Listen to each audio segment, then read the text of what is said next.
Pasé un año entero yendo a cuidar de mi nuera embarazada, un año completo sacrificando mi vida, mis madrugadas, mi salud. Pero hoy perdí el tren y tuve que volver para pasar la noche en esa casa. Y apenas entré, escuché una conversación entre ella y mi hijo que me hizo deslizarme por la pared de tanto shock. Literalmente sentí como mis piernas dejaban de sostenerme, como el aire se escapaba de mis pulmones, como todo en lo que creí 12 meses se convertía en ceniza. Ahí, escondida detrás de esa puerta, con la mano tapando mi boca para no gritar, escuché palabras que nunca debí escuchar. Palabras que cambiaron todo, que destruyeron todo. Y lo peor es que yo, como una idiota, nunca vi las señales, nunca sospeché nada. Fui la tonta perfecta. Déjenme contarles cómo llegué hasta ese momento. Como una mujer de 64 años, viuda, trabajadora, honesta, terminó descubriendo la verdad más amarga de su vida. Todo comenzó hace un año cuando Pablo me llamó con voz preocupada. «Mamá, necesito que vengas», me dijo.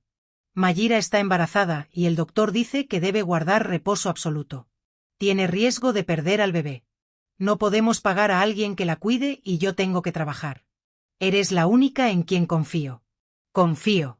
Esa palabra me llegó directo al corazón. Mi hijo confiaba en mí. Necesitaba mi ayuda. ¿Cómo iba a negarme? Soy madre. Las madres no abandonan a sus hijos cuando más las necesitan. Entonces dije que sí, sin pensarlo 2 veces. Iré todos los días. Le prometí, no te preocupes por nada. Yo me encargo de Mayira ahí de la casa. Tú solo concéntrate en trabajar. Y cumplí. Claro que cumplí. Empecé a levantarme a las 5 de la mañana todos los días, sin excepción, ni domingos, ni feriados, ni cuando me dolía la espalda tanto que apenas podía caminar. Me levantaba en la oscuridad, preparaba mi café, hacía el desayuno para llevarles, empacaba comida en recipientes, salía de mi casa a las 6 para tomar el tren de las 6:30, 40 minutos de viaje. Llegaba a su departamento a las 8 de la mañana. Tenía llave. Me la dieron el primer día. «Para que no tengas que tocar el timbre y despertar a Mayira», dijo Pablo. «Ella necesita dormir». Entonces yo entraba en silencio como un fantasma en mi propia misión. Guardaba la comida en el refrigerador, ponía la cafetera, comenzaba a limpiar la cocina que siempre estaba sucia. Platos en el fregadero, migas por todos lados, vasos con restos de jugo ya seco. Pablo salía a trabajar cerca de las 8:30, me daba un beso rápido en la mejilla. «Gracias, mamá, eres un ángel», decía mientras se ajustaba la corbata y se iba. Yo me quedaba sola, limpiando, esperando que Mayira se despertara. A veces era a las 10, a veces a las 11, dependía de su humor. Cuando finalmente aparecía, siempre tenía esa cara, esa expresión de fastidio, como si el mundo le debiera algo. «Buenos días», le decía yo con una sonrisa. Ella apenas gruñía. «Cristina, tengo hambre», respondía tocándose la panza. Como si yo no lo supiera, como si no hubiera venido exactamente para eso. Le preparaba el desayuno, huevos revueltos, pan tostado, jugo de naranja recién exprimido, fruta picada, todo servido en la mesa como en un restaurante. Ella comía en silencio, revisando su teléfono, ignorándome completamente. Si algo no estaba a su gusto, lo decía. «El pan está muy duro, el jugo está ácido, los huevos están fríos». Yo volvía a la cocina y lo arreglaba sin quejarme, sin suspirar siquiera. Después del desayuno venía la lista. Siempre había una lista. «Cristina, necesito que laves esas cortinas». «Cristina, limpia el baño otra vez que quedó con manchas». «Cristina, plancha esta ropa». «Cristina, ve al supermercado y compra estas cosas». Y yo iba, claro que iba. Cargaba las bolsas, subía las escaleras porque el elevador estaba descompuesto, guardaba todo, organizaba la despensa. Mayira se la pasaba en el sofá viendo televisión, pintándose las uñas, hablando por teléfono con sus amigas, riéndose. Yo la escuchaba desde la cocina mientras fregaba el piso. La escuchaba decir cosas como: «Ay, amiga, no sabes qué flojera tener que estar aquí encerrada. Por suerte, la suegra viene y hace todo. Es como tener servicio gratis». Servicio, esas palabras me dolieron la primera vez que las escuché, pero me convencí de que era solo su forma de hablar, que no lo decía con maldad, que el embarazo la tenía sensible y decía cosas sin pensar. Yo justificaba todo, absolutamente todo. A la hora de la comida le servía pollo, ensalada, sopa. Lo que hubiera preparado. Ella comía criticando. «Está muy salado, está muy simple». No me gusta esta verdura. Pablo llegaba a las 7 de la noche, cenábamos los tres. Bueno, ellos cenaban, yo servía, calentaba, limpiaba, me sentaba solo cuando ellos terminaban. Comía las sobras parada en la cocina rápido porque todavía tenía que lavar los platos antes de irme. Salía de esa casa a las 9 de la noche, tomaba el tren de vuelta, llegaba a mi departamento a las 10, me dolían los pies, la espalda, las manos, me duchaba y caía en la cama. 4 horas después sonaba la alarma otra vez y todo volvía a empezar. Mis amigas me decían, Cristina, te estás matando. Tu hijo es un hombre adulto, puede contratar a alguien, pero yo defendía a Pablo. Está ahorrando para el bebé, les explicaba. Además, soy la abuela. Es mi responsabilidad. Ellas movían la cabeza preocupadas. Yo sonreía. No entendían, no podían entender el amor de una madre. Mi hermana Elvira fue la más directa. Esa muchacha te está usando, me dijo un día, y Pablo la deja. Te tienen de criada, Cristina. Abre los ojos. Me enojé con ella. Le dije que era amargada, que no soportaba ver a otros felices. Dejamos de hablarnos durante meses. Ahora sé que Elvira tenía razón. Siempre la tuvo. Pero yo seguí día tras día, semana tras semana, mes tras mes, un año completo viviendo para ellos, dejando mi vida en pausa. Mis amigas dejaron de invitarme a salir. ¿Para qué si siempre decía que no? Estaba demasiado cansada, demasiado ocupada, demasiado entregada a una familia que, como descubriría esa noche terrible, solo me veía como un trapo de piso. Pasaron los meses y el vientre de Mayira crecía. Yo también crecía, pero en cansancio, en dolores, en arrugas nuevas que aparecían cada mañana en el espejo. Me veía y ya no me reconocía. Había envejecido 10 años en uno solo. Mis manos temblaban por las mañanas. Me costaba levantarme de la cama, pero no podía parar. No podía fallarles.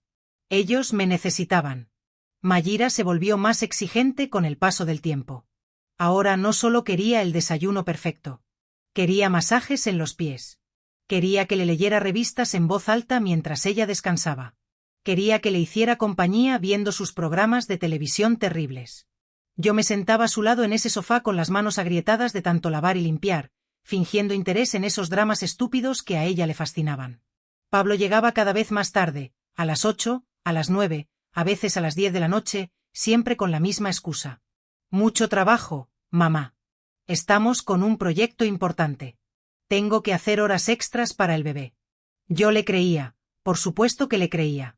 Era mi hijo, mi único hijo. El hombre que crié sola después de que su padre muriera. Él jamás me mentiría. Pero había algo que no podía identificar. Una sensación extraña en el estómago cada vez que veía a Pablo y Mayira juntos. La forma en que se miraban cuando pensaban que yo no los veía, esas sonrisas pequeñas, cómplices, como si compartieran un secreto. Yo sacudía la cabeza. ¿Estás paranoica, Cristina? Me decía a mí misma. Son una pareja feliz esperando a su bebé. Estás cansada y ves cosas donde no las hay. Una tarde, 2 meses antes de que todo explotara, escuché a Mayira hablando por teléfono. Yo estaba en la cocina preparando la cena. Ella estaba en la sala. Su voz llegaba clara. Sí, sí. La vieja sigue viniendo todos los días. Es increíble. Te lo juro. Hace todo. Yo no muevo ni un dedo. Pablo dice que aguante un poco más, que cuando nazca el bebé ya veremos qué hacemos con ella. Risas, más risas. El cuchillo que tenía en la mano resbaló. Casi me corto. El corazón me latía tan fuerte que sentía los golpes en las sienes. ¿Qué hacemos con ella? Esas palabras se clavaron en mi pecho como vidrios. Pero no dije nada. No entré a la sala. No confronté a nadie. Me convencí de que había escuchado mal, que el cansancio me hacía imaginar cosas, que Mayira hablaba de otra persona, de cualquier persona menos de mí. Esa noche, cuando Pablo llegó, lo observé diferente. Busqué en sus ojos algo que me dijera que seguía siendo mi niño. Ese niño que lloraba en mis brazos cuando tenía pesadillas, ese adolescente que me abrazaba y me decía que era la mejor mamá del mundo. Pero solo vi cansancio o tal vez indiferencia. Mamá, mañana llegas un poco más tarde, me dijo. Mayira quiere dormir hasta tarde. Está muy agotada. Agotada. Ella, la que pasaba el día entero en el sofá viendo televisión mientras yo fregaba pisos de rodillas. Pero no dije nada, solo asentí. Claro, hijo, lo que necesiten. Esa noche en el tren de regreso lloré. No sé por qué exactamente. Solo sabía que algo dentro de mí se estaba rompiendo y no podía detenerlo. Los días se volvieron más pesados. Mayra inventaba más tareas. Cristina lava las ventanas. Cristina organiza el closet. Cristina friega las paredes del baño. Tareas que no tenían sentido. Tareas solo para mantenerme ocupada, para verme arrodillada, para demostrarme quién mandaba en esa casa. Y yo obedecía, siempre obedecía. Hubo un día que casi me desmayo. Estaba limpiando la cocina y de repente todo se puso negro. Me sostuve del borde de la mesa. Respiré profundo. Mayra entró en ese momento. Me vio pálida, sudando. ¿Qué te pasa? Me preguntó con fastidio. Nada, respondí. Solo un mareo. Pues tómate un vaso de agua y sigue. Tengo hambre, dijo. Y se fue sin preguntar si estaba bien, sin ofrecerme siquiera una silla para sentarme.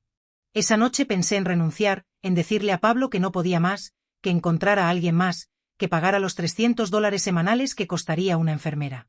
Pero luego pensé en mi nieto, en ese bebé que estaba por nacer, en que si yo me iba, ¿quién lo cuidaría? Mayra no era capaz ni de cuidarse a sí misma. Pablo trabajaba todo el día. Yo era necesaria. Yo era importante, o eso creía. Faltaban 3 semanas para la fecha del parto cuando Pablo me pidió que me quedara a dormir algunas noches. Por si Mayra tiene contracciones, mamá, no quiero que esté sola. Le dije que sí. Empecé a llevar una maleta pequeña con ropa de cambio. Dormía en el sofá de la sala, incómodo, duro, demasiado corto para mi cuerpo. Me despertaba con dolor en el cuello, en la cintura, pero no me quejaba. Nunca me quejaba. Una de esas noches me levanté para ir al baño. Eran las 2 de la madrugada. Pasé frente a la habitación de ellos. La puerta estaba entreabierta. Escuché sus voces. Hablaban bajo, pero no lo suficiente. Ya falta poco, decía Pablo. Cuando nazca el bebé y pase la cuarentena, hacemos el plan. Mi mamá no va a decir nada.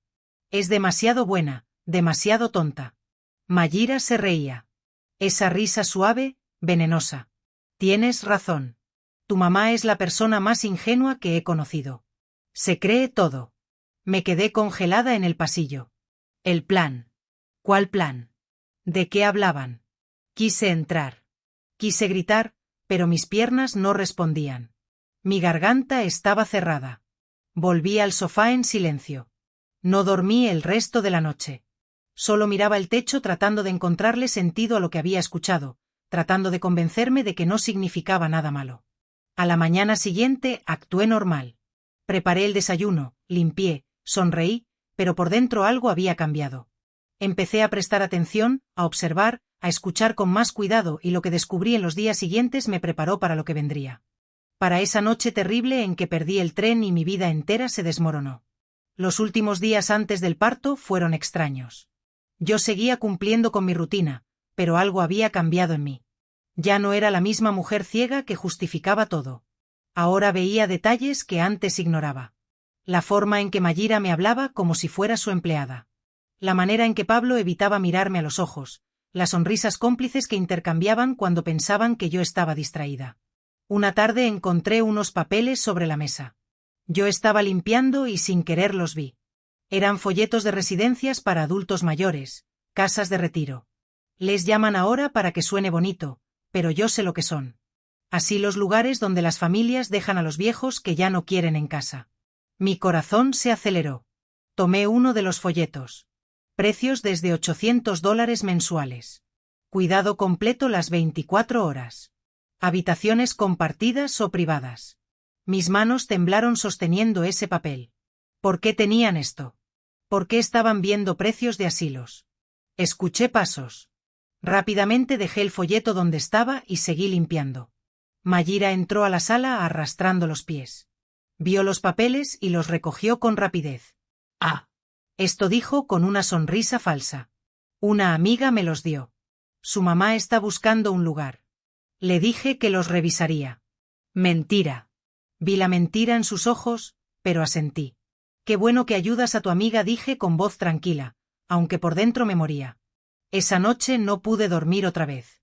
Daba vueltas en ese sofá horrible pensando en todo, en el año que llevaba sacrificándome, en las conversaciones que había escuchado, en esos folletos, en las palabras que falta poco para el plan.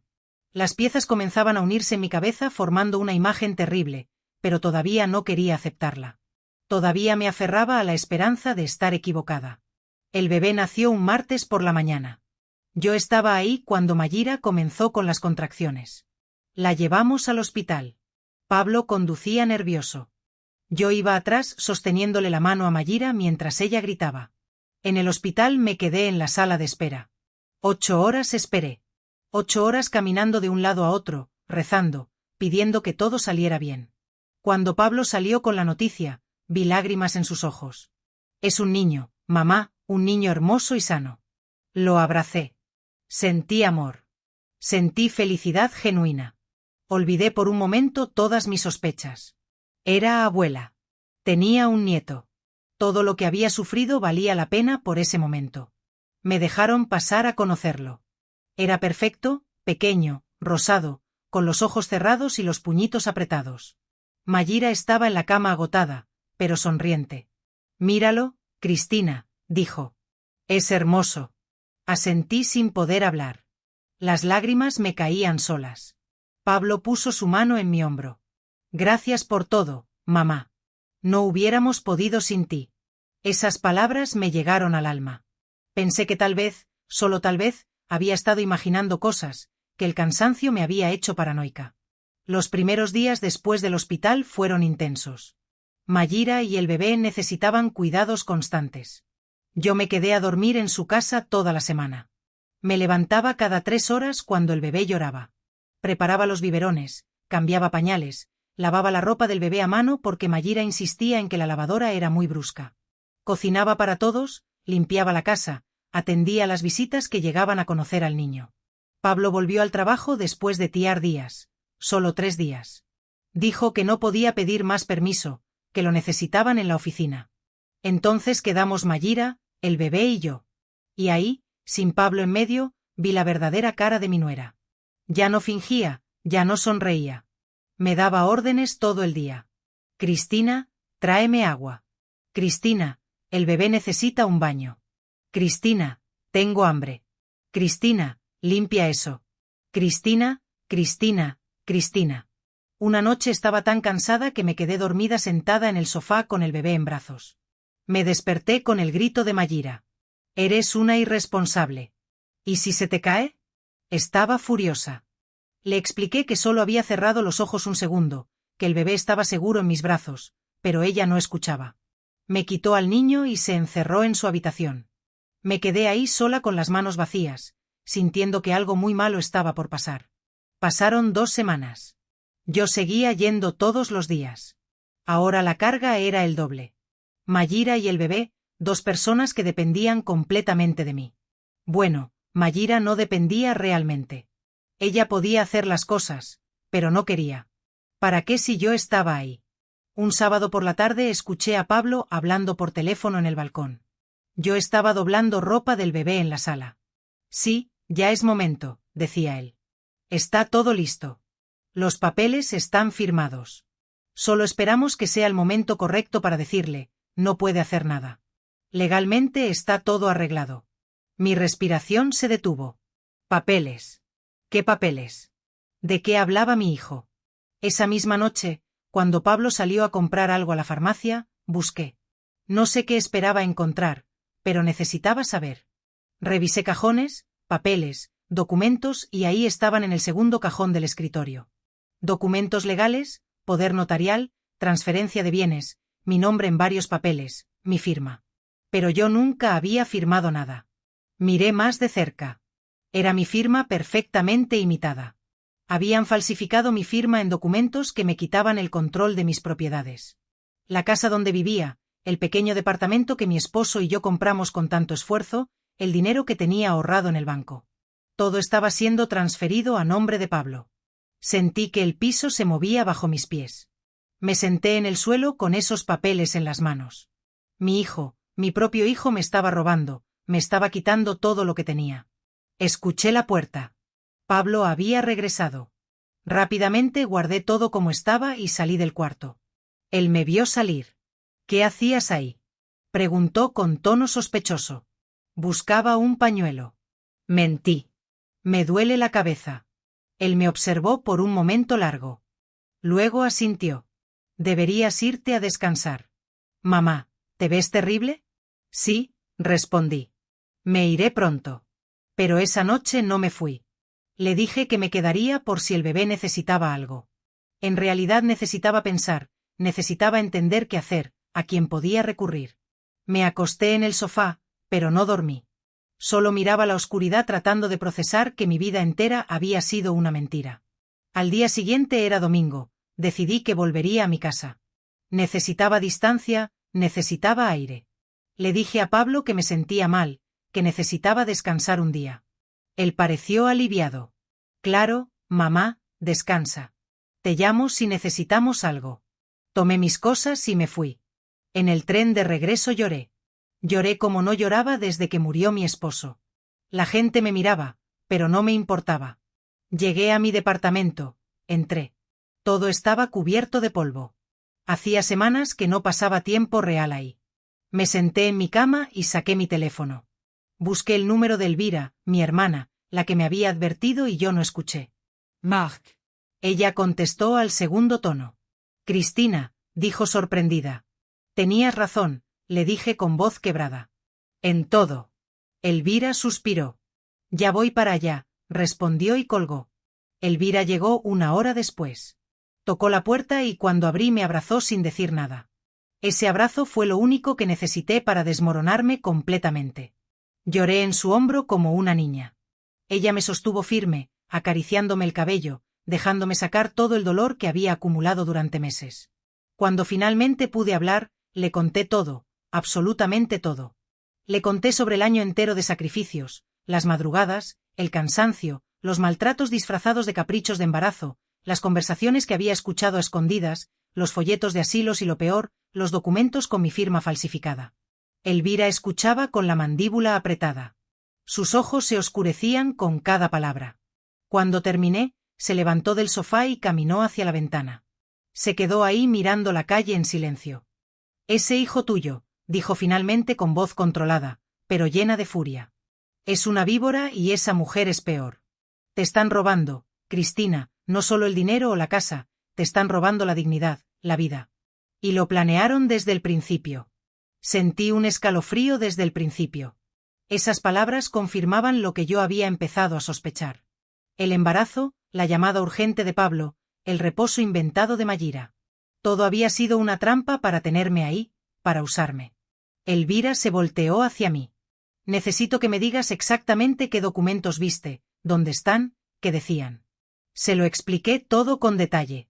Ella sacó su teléfono y comenzó a hacer llamadas. Primera llamada a un abogado amigo suyo. Segunda llamada a un contador. Tercera llamada a alguien que no identifiqué. Hablaba rápido, seria, tomando notas en un papel. Yo la observaba sintiéndome inútil. Cuando terminó, se sentó frente a mí. Esto es lo que vamos a hacer, dijo. Mañana a primera hora vamos con el abogado. Él verificará si esos documentos ya fueron presentados o si todavía están en proceso. Si falsificaron tu firma, es fraude, es un delito penal. Pablo puede ir a la cárcel. Tragué saliva, mi hijo en la cárcel. La idea me aterraba, pero al mismo tiempo sentía que lo merecía. ¿Qué clase de hijo roba a su propia madre? Y mientras tanto, ¿qué hago? Pregunté con voz pequeña. Actúas normal, respondió Elvira. Sigues yendo a esa casa como si nada hubiera pasado. No pueden sospechar que sabes. Necesitamos tiempo para armar el caso, para juntar pruebas, para proteger lo que es tuyo. Me vio a los ojos. Vas a tener que ser fuerte, Cristina. Vas a tener que fingir. Asentí, aunque no estaba segura de poder hacerlo. Esa noche Elvira se quedó conmigo. Dormimos juntas en mi cama como cuando éramos niñas. Me sostuvo la mano en la oscuridad. Vas a salir de esto, me susurraba. Te lo prometo. No voy a dejar que te hagan más daño. Sus palabras eran lo único que me mantenía entera. Al día siguiente fuimos con el abogado, un hombre mayor, serio, con anteojos gruesos y un escritorio lleno de libros. Escuchó toda la historia sin interrumpir. Luego pidió detalles, fechas, nombres, descripciones de los documentos. Tomaba notas rápidas. Cuando terminamos, se recostó en su silla y juntó las manos. Esto es grave, dijo. Si efectivamente falsificaron su firma para transferir propiedades, estamos hablando de fraude patrimonial, robo agravado por el vínculo familiar, pero necesitamos pruebas sólidas, necesitamos los documentos originales, necesitamos testigos, si es posible y necesitamos actuar rápido antes de que logren consumar las transferencias. Elvira se inclinó hacia adelante. ¿Qué necesita que hagamos? El abogado me miró directamente. Necesito que vuelva a esa casa y fotografíe esos documentos, todos cada página con su teléfono y me los envíe. Mi corazón se aceleró. Volver ahí, buscar entre sus cosas, fotografiar pruebas. Era peligroso. Si me descubría, no sabía qué podían hacer. Pero Elvira puso su mano sobre la mía. Yo voy contigo, dijo. Esperaré afuera. Si pasa algo, me llamas y entro. No estará sola. El abogado asintió. Es la única manera. Sin esas fotos no puedo iniciar ningún proceso legal. Salimos de ahí con un plan. Esperaríamos al día siguiente, que era lunes. Pablo estaría trabajando. Yo llegaría. Pasé un año entero dedicado por completo al cuidado de mi nuera, que estaba embarazada. Un año entero sacrificando mi propia existencia, renunciando a mis mañanas tranquilas, descuidando mi salud. Sin embargo, hoy, un contratiempo inesperado, la pérdida del tren, me obligó a regresar y pasar la noche en esa casa, un lugar que se había convertido en escenario de mi propio calvario.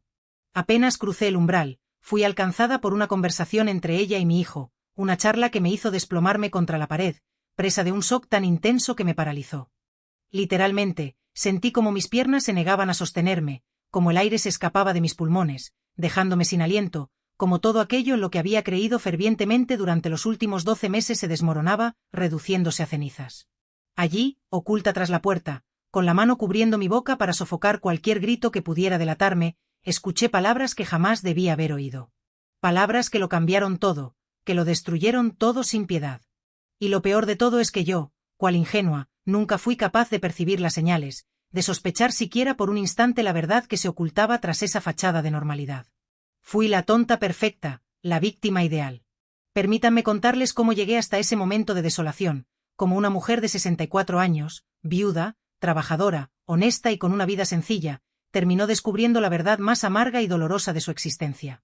Todo comenzó hace un año, cuando Pablo, mi hijo, me llamó con una voz cargada de preocupación. «Mamá, necesito que vengas», me dijo, con un tono que denotaba urgencia. Mayira está embarazada y el médico le ha indicado reposo absoluto. Existe un riesgo real de que pierda al bebé. No tenemos los medios para contratar a alguien que la cuide, y yo, inevitablemente, tengo que trabajar. Eres la única persona en quien confío plenamente para esta tarea. Confío. Esa palabra resonó en mi interior, llegando directamente a mi corazón. Mi hijo depositaba su confianza en mí, necesitaba mi ayuda, y yo, ¿cómo iba a negarme? Soy madre, después de todo. Las madres no abandonan a sus hijos cuando más las necesitan, cuando se encuentran en una situación de vulnerabilidad. Así que, sin dudarlo ni un segundo, respondí afirmativamente. Iré todos los días, le prometí, tratando de transmitirle tranquilidad. No te preocupes por nada. Yo me encargaré de cuidar de Mayira en la casa. Tú solo concéntrate en tu trabajo y en mantener la calma. Y cumplí mi promesa, por supuesto que cumplí. Comencé a levantarme a las 5 de la mañana todos los días, sin excepción alguna, ni siquiera los domingos o los días festivos, ni siquiera cuando el dolor de espalda era tan intenso que apenas podía mantenerme en pie. Me levantaba en la oscuridad, preparaba mi café para poder despejarme, preparaba el desayuno para llevarles, empacaba la comida en recipientes herméticos, salía de mi casa a las 6 en punto para tomar el tren de las 6:30, un trayecto de 40 minutos que se me hacía eterno. Llegaba a su departamento alrededor de las 8 de la mañana. Tenía llave, sí. Me la habían entregado el primer día. Para que no tengas que tocar el timbre y despertar a Mayira, me había dicho Pablo. Ella necesita dormir y descansar. Entonces, yo entraba en silencio, sigilosamente, como un fantasma en mi propia misión. Guardaba la comida en el refrigerador, ponía en marcha la cafetera para que el aroma inundara la casa, comenzaba a limpiar la cocina, que casi siempre se encontraba en un estado deplorable. Platos sucios amontonados en el fregadero, migas esparcidas por todas partes, vasos con restos de jugo ya seco y pegajoso. Pablo salía hacia su trabajo alrededor de las 8:30, me daba un beso rápido en la mejilla como muestra de agradecimiento. Gracias, mamá, eres un ángel, decía, mientras se ajustaba la corbata con prisa y se marchaba.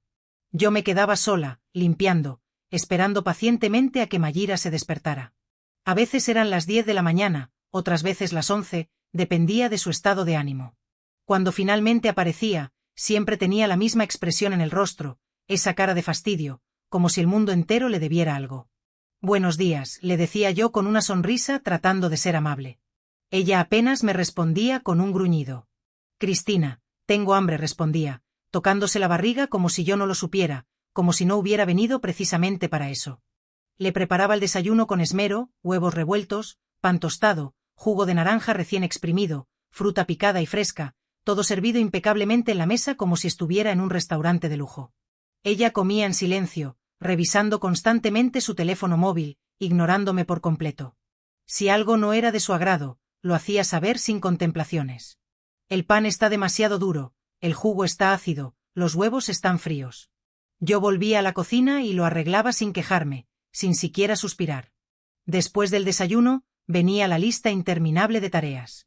Siempre había una lista. Cristina, necesito que laves esas cortinas. Cristina, limpia el baño otra vez porque quedó con manchas. Cristina, plancha esta ropa.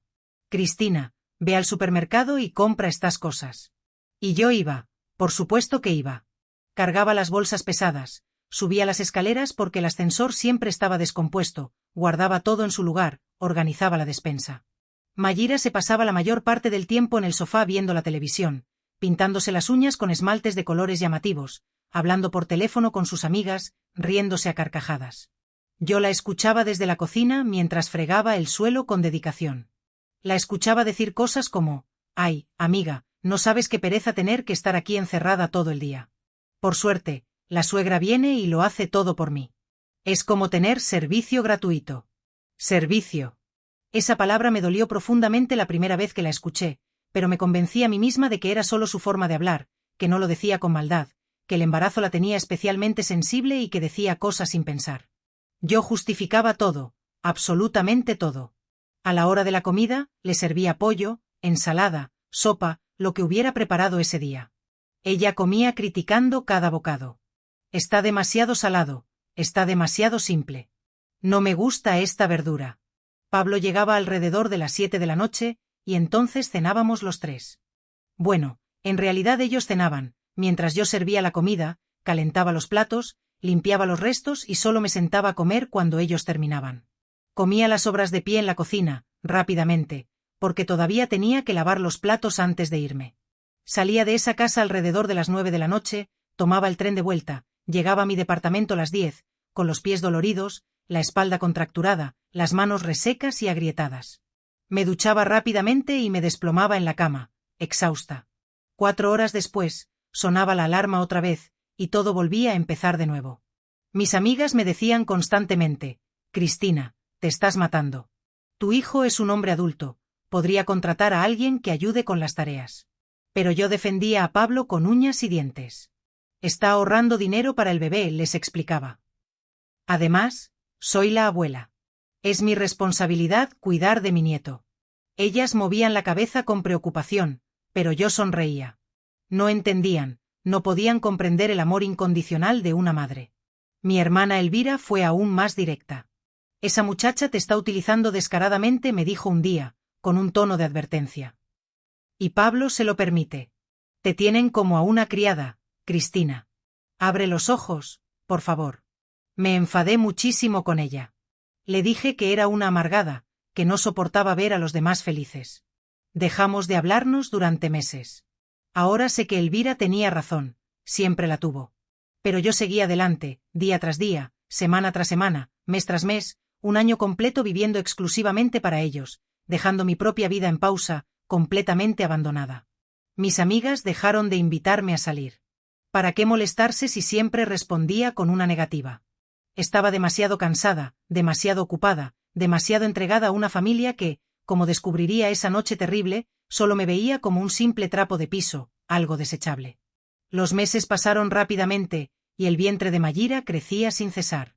Yo también crecía, pero en cansancio, en dolores constantes, en arrugas nuevas que aparecían cada mañana como una cruel burla en el espejo. Me veía reflejada y ya no me reconocía. Había envejecido 10 años en uno solo. Mis manos temblaban por las mañanas, dificultándome las tareas más sencillas. Me costaba horrores levantarme de la cama, pero no podía parar, no podía fallarles.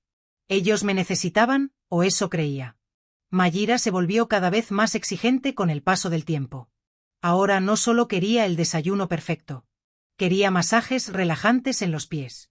Quería que le leyera revistas frívolas en voz alta mientras ella descansaba plácidamente. Quería que le hiciera compañía viendo sus programas de televisión terribles, llenos de drama y sin ningún sentido. Yo me sentaba a su lado en ese sofá incómodo, con las manos agrietadas de tanto lavar y limpiar, fingiendo un interés que no sentía en esos dramas estúpidos que a ella tanto le fascinaban. Pablo llegaba cada vez más tarde a casa, a las 8, a las 9, a veces incluso a las 10 de la noche, siempre con la misma excusa repetida hasta la saciedad. Mucho trabajo, mamá. Estamos con un proyecto importante. Tengo que hacer horas extras para asegurar el futuro del bebé. Yo le creía, por supuesto que le creía. Era mi hijo, mi único hijo, el hombre que crié sola después de que su padre muriera repentinamente. Él jamás me mentiría, ¿verdad? Pero había algo que no podía identificar con certeza. Una sensación extraña en el estómago cada vez que veía a Pablo y Mayira juntos. La forma en que se miraban cuando pensaban que yo no los veía, esas sonrisas pequeñas y cómplices, como siempre, a las 8 de la mañana. Elvira se quedaría en un café cerca del edificio. Yo buscaría los documentos, los fotografiaría y saldría. Simple. O eso parecía. El domingo Pablo me llamó. Mamá, ¿dónde estás? Te necesitamos. El bebé no para de llorar y Mayira está desesperada. Su voz sonaba genuinamente preocupada. Por un momento sentí el impulso de correr hacia allá, de ayudar, pero luego recordé los documentos, las mentiras, el plan para deshacerse de mí. Me duele mucho la cabeza, hijo. Respondí, creo que tengo gripe. Necesito descansar o me voy a enfermar peor. Hubo un silencio. Está bien, dijo finalmente con tono frío. Cuídate. Y colgó. Elvira, que estaba a mi lado, asintió con aprobación. Bien hecho. Que sufran un día sin ti, que sientan lo que es tener que hacer las cosas solos. Pero yo no sentía satisfacción, solo sentía un vacío enorme en el pecho. Mi hijo, mi bebé, el niño que crié sola después de quedar viuda, el niño al que le di todo, había crecido para convertirse en un ladrón, en un mentiroso, en alguien capaz de destruir a su propia madre. El lunes amaneció gris y frío. Me vestí con manos temblorosas. Elvira preparó café y me obligó a comer algo, aunque no tenía hambre. Vas a necesitar energía, dijo. Hoy es un día importante. Tomamos el tren juntas. En el camino repasamos el plan una y otra vez. Entro normal, saludo. Preparo el desayuno. Espero que Mayira se meta a bañar. Busco los documentos, fotografío todo, guardo todo exactamente como estaba. Salgo. Llegamos al edificio a las 8:10. Elvira se fue al café de la esquina. Yo subí sola en elevador. Mi corazón latía tan fuerte que sentía que todos podían escucharlo. Abrí la puerta con mi llave. Entré. La casa estaba en silencio. Demasiado silencio. Mayira estaba dormida. El bebé también. Perfecto. Me moví en silencio hacia la cocina. Puse la cafetera solo para que pareciera que estaba en mi rutina normal. Luego caminé despacio hacia el cuarto donde estaba el escritorio. Abrí el cajón con cuidado. Los documentos seguían ahí. Saqué mi teléfono, comencé a fotografiar página por página, cada hoja, cada firma falsificada, cada sello notarial. De repente escuché pasos, me congelé. Mayira salió del baño. Estaba despierta. Me vio ahí parada frente al escritorio con el teléfono en la mano. Sus ojos se entrecerraron. ¿Qué haces? Preguntó con voz cortante. Mi mente trabajó rápido. Buscaba un bolígrafo. Mentí guardando el teléfono en mi bolsillo. Necesito anotar la lista del supermercado. Ella me observó sin moverse. Luego señaló hacia la cocina. Los bolígrafos están en la cocina. Siempre han estado en la cocina. Asentí y salí de ahí tratando de caminar normal, aunque las piernas me temblaban. En la cocina respiré profundo. Había conseguido fotografiar casi todo. Solo faltaban 2 páginas, pero no podía arriesgarme a volver. Mayra estaba sospechando. Decidí que era suficiente. Preparé el desayuno mecánicamente. Serví a Mayra. Ella comió en silencio, observándome todo el tiempo. El ambiente era tenso. Finalmente, a las 11 le dije que me sentía mal otra vez, que necesitaba irme. Ella sonrió. Esa sonrisa falsa y venenosa. Claro, Cristina, vete. Ya no te necesitamos tanto. De todos modos, ya no te necesitamos. Esas palabras confirmaron todo. Salí de esa casa sintiéndome sucia. Bajé corriendo las escaleras. Llegué al café donde Elvira me esperaba. Lo tengo, le dije mostrándole el teléfono. Ella sonrió. Bien, ahora vamos con el abogado. El abogado revisó las fotografías en su computadora con expresión seria. Iba pasando cada imagen, haciendo suma en las firmas, en los sellos, en las fechas. Elvira y yo esperábamos en silencio. Cada segundo se sentía eterno. Finalmente levantó la vista y se quitó los anteojos. Esto es suficiente, dijo. Tenemos evidencia clara de falsificación de firma. Además veo que algunos de estos documentos ya fueron presentados ante notario. Eso significa que el fraude está en proceso activo. Necesitamos actuar inmediatamente. ¿Qué tan inmediatamente?, preguntó Elvira. Hoy mismo, respondió él. Voy a preparar una denuncia penal por fraude y falsificación de documentos. También voy a solicitar medidas cautelares para congelar cualquier transacción relacionada con las propiedades de la señora Cristina y vamos a necesitar que ella declare formalmente ante las autoridades. Me miró con seriedad. ¿Está preparada para esto? Esto significa que su hijo será investigado, posiblemente arrestado. Asentí aunque sentía que me ahogaba. Estoy preparada. Mentí. Pasamos las siguientes horas en oficinas. Primero la fiscalía, luego el juzgado. Yo firmaba papeles que apenas leía, declaraba ante funcionarios que me miraban con lástima. Una madre denunciando a su hijo. Seguramente pensaban que yo era una mala madre o que mi hijo era un monstruo. Tal vez ambas cosas eran ciertas. Elvira no se separó de mí ni un momento. Me sostenía del brazo, me traía agua, me recordaba respirar cuando sentía que me faltaba el aire. A las 6 de la tarde salimos de la última oficina. El abogado nos acompañó hasta la calle. Los documentos están presentados, dijo. Mañana temprano se ejecutarán las medidas cautelares, las cuentas bancarias quedarán congeladas, las propiedades bloqueadas y se emitirá una citación para que Pablo comparezca ante el fiscal. Probablemente lo notificarán en su trabajo. Sentí una punzada de dolor. Mi hijo recibiendo una citación judicial en su oficina, la humillación. Pero luego recordé lo que me había hecho y el dolor se transformó en algo más duro. En determinación. Elvira me llevó de vuelta a mi departamento. Ordenó comida porque yo no tenía fuerzas ni para cocinar. Comimos en silencio viendo las noticias, sin prestar atención realmente. Mi teléfono sonó varias veces. Era Pablo. No contesté. Luego fueron mensajes. Mamá, ¿dónde estás? Necesito hablar contigo. Es importante. Llámame, por favor. Cada mensaje me atravesaba el pecho, pero Elvira me quitó el teléfono. No le respondas. Todavía no. Déjalo que sufra un poco la incertidumbre. Esa noche tampoco pude dormir. Me la pasé imaginando cómo sería el día siguiente. ¿Cómo reaccionaría Pablo cuando recibiera la notificación? ¿Qué le diría Mayra? Si se darían cuenta de que había sido yo, si vendrían a buscarme. Elvira roncaba suavemente en el sofá de la sala. Había insistido en quedarse otra noche. No te voy a dejar sola en esto, había dicho. Y yo se lo agradecía más de lo que las palabras podían expresar. El martes amaneció y mi teléfono explotó. 12 llamadas perdidas de Pablo, 8 mensajes, 3 de Mayra, todos exigiendo saber dónde estaba, qué estaba pasando, porque no contestaba.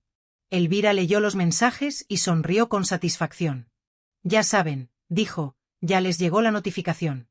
Ahora van a intentar asustarte, manipularte. No caigas. El abogado llamó a las 9 de la mañana confirmando que las medidas cautelares ya estaban activas. Todo está congelado, dijo. No pueden mover ni un centavo ni vender nada. Y Pablo tiene citación para el viernes a las 10.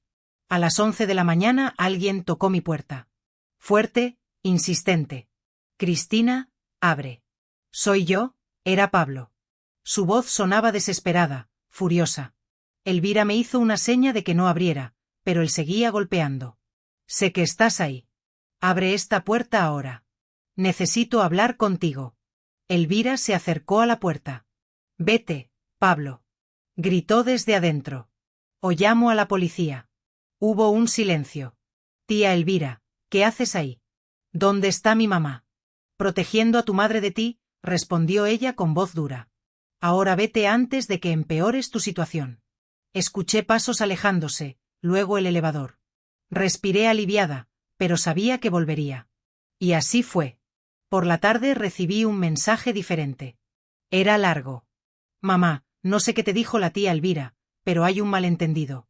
Unos documentos que firmaste hace meses ahora están causando problemas legales. Necesito que vengas a arreglarlo. Es urgente. Si no lo hacemos, voy a tener problemas serios en el trabajo. Por favor, te necesito. El bebé te necesita. No hagas esto. Leí ese mensaje 5 veces. La manipulación era tan obvia ahora, tan clara como no la había visto antes. Documentos que firmaste hace meses. Yo nunca firmé nada. Estaba mintiendo descaradamente, tratando de hacerme sentir culpable, tratando de usar al bebé como chantaje emocional. Borré el mensaje sin responder.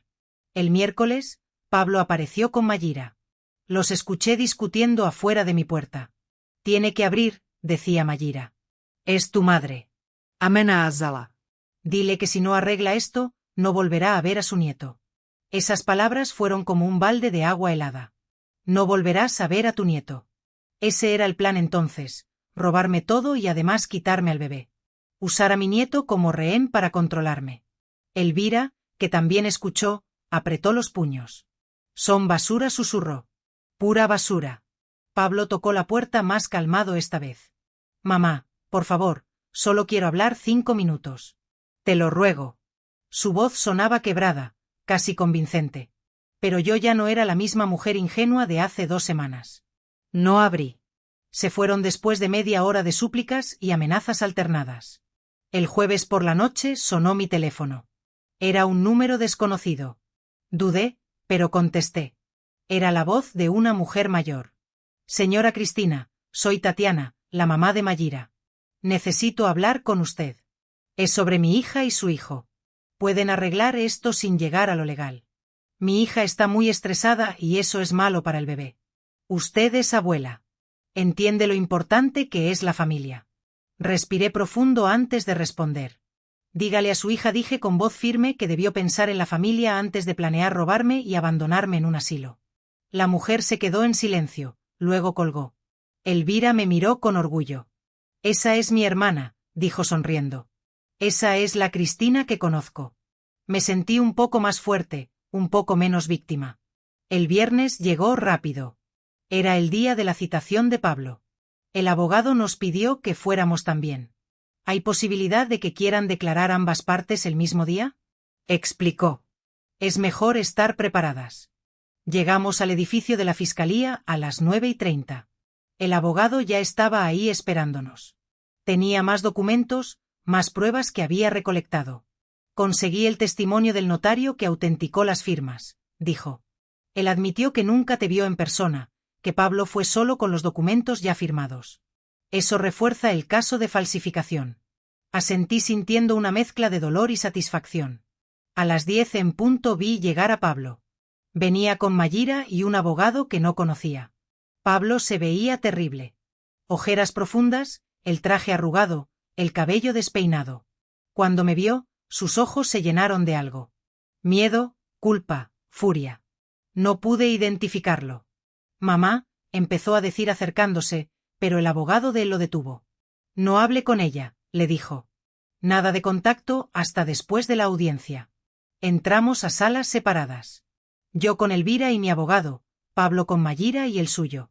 Pasaron 2 horas, me llamaron a declarar. Entré a una oficina donde había un fiscal, una secretaria y un grabador. Me hicieron juramento. Luego comenzaron las preguntas. ¿Firmó usted estos documentos? ¿Autorizó a su hijo a realizar transferencias de sus propiedades? ¿No tiene conocimiento de cuándo se realizaron estas falsificaciones? No exacto, pero sospecho que fue durante el año que pasé cuidando a su esposa embarazada. Conté toda la historia desde la llamada de Pablo pidiéndome ayuda hasta el día que descubrí los documentos. El fiscal escuchaba tomando notas, hacía preguntas específicas, pedía detalles, fechas, nombres. Al terminar me agradeció y me dejó salir. En el pasillo vi a Pablo entrando a la misma oficina. Nuestras miradas se cruzaron por un segundo. Había tanto que quería decirle, tanto dolor que quería gritarle, pero solo seguí caminando. Elvira me esperaba afuera. Ya asentí. Ya salimos del edificio. El sol brillaba demasiado para un día tan oscuro. El abogado nos alcanzó minutos después. Fue bien, dijo. El fiscal tiene suficiente para proceder. Ahora hay que esperar. ¿Cuánto tiempo? Pregunté. Semanas, tal vez meses, pero lo importante es que sus bienes están protegidos y Pablo va a tener que responder por lo que hizo. Las semanas siguientes fueron extrañas. Yo vivía en una especie de limbo. No iba a la casa de Pablo, no veía a mi nieto, no hablaba con mi hijo. Era como si esa parte de mi vida hubiera sido borrada de un día para otro. Elvira seguía viniendo todos los días. Me obligaba a salir, a caminar, a comer, a no quedarme encerrada en mi departamento pensando en todo lo que había perdido, porque se había perdido. Había perdido a mi hijo, a mi familia, a la ilusión de que las cosas podían ser diferentes, pero también había ganado algo. Dignidad, respeto propio, la capacidad de mirarme al espejo sin sentir vergüenza. Ya no era la mujer que se dejaba pisotear, ya no era la madre ciega que justificaba todo, era Cristina, una mujer de 64 años que había decidido defenderse y eso valía más que cualquier cosa.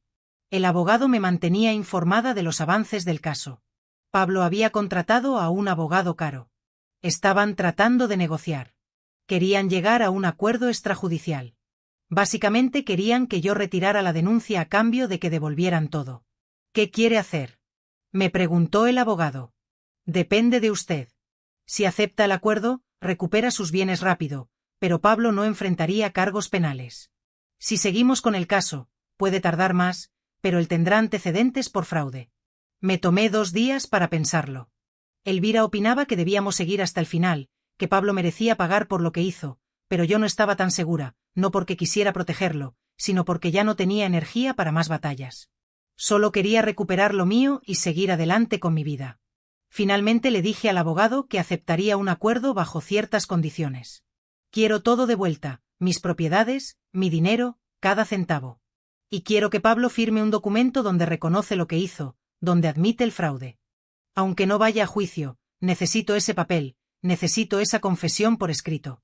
El abogado transmitió mis condiciones. Pasaron 3 días antes de recibir respuesta. Pablo aceptaba. Estaba dispuesto a firmar todo, a devolver todo. Solo pedía una cosa, hablar conmigo. 5 minutos a solas. Mi primer instinto fue negarme, pero luego pensé que tal vez necesitaba ese cierre. Necesitaba escuchar qué tenía que decir, qué excusa podía dar por haberme traicionado de esa manera. Acepté con la condición de que fuera en la oficina del abogado. Territorio neutral con testigos cerca. La reunión se programó para un martes a las 3 de la tarde. Llegué 15 minutos antes. Elvira quiso acompañarme, pero le pedí que esperara afuera. Esto necesitaba hacerlo sola. Pablo llegó puntual. Se veía peor que la última vez. Había perdido peso. Tenía más canas. Parecía haber envejecido años en semanas. Nos sentamos uno frente al otro en la sala de conferencias. El abogado nos dejó solos, pero la puerta quedó entreabierta. Hubo un silencio largo e incómodo. Pablo miraba sus manos. Yo lo miraba a él esperando. Finalmente habló. Lo siento, mamá. Su voz era apenas un susurro. Siento mucho todo. No sé en qué estaba pensando.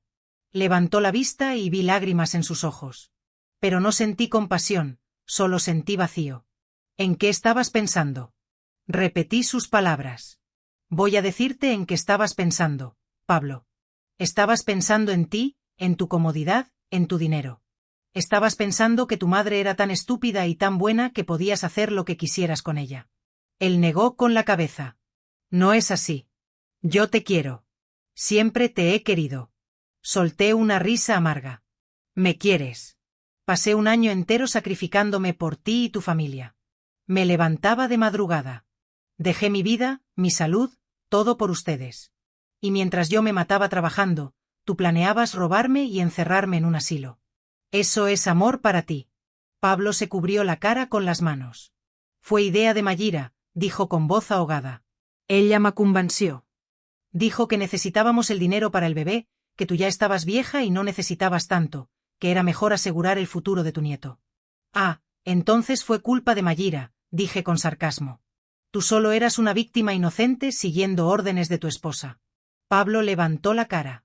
Tenía las mejillas mojadas. Sé que suena patético, sé que no hay excusa, pero te juro que nunca quise lastimarte. Solo queríamos estar seguros económicamente. El bebé cuesta tanto, la casa es cara, mi trabajo no paga lo suficiente y tú tienes esa propiedad que casi no usas. Pensamos que podíamos venderla y dividir el dinero, que todos ganaríamos. Dividir mi dinero, dije lentamente, mi dinero que gané trabajando 40 años. La casa que tu padre y yo compramos con sudor y lágrimas. Eso querían dividir sin preguntarme, sin mi permiso, falsificando mi firma. ¿Y luego qué, Pablo? Después de robarme todo, ¿qué seguía en el plan? Él bajó la mirada otra vez. El asilo era temporal, murmuró. Solo hasta que el bebé fuera más grande. Luego te hubiéramos traído de vuelta. Mentiroso, dije con calma. Escuché a Mayira hablando por teléfono. Escuché sus conversaciones contigo.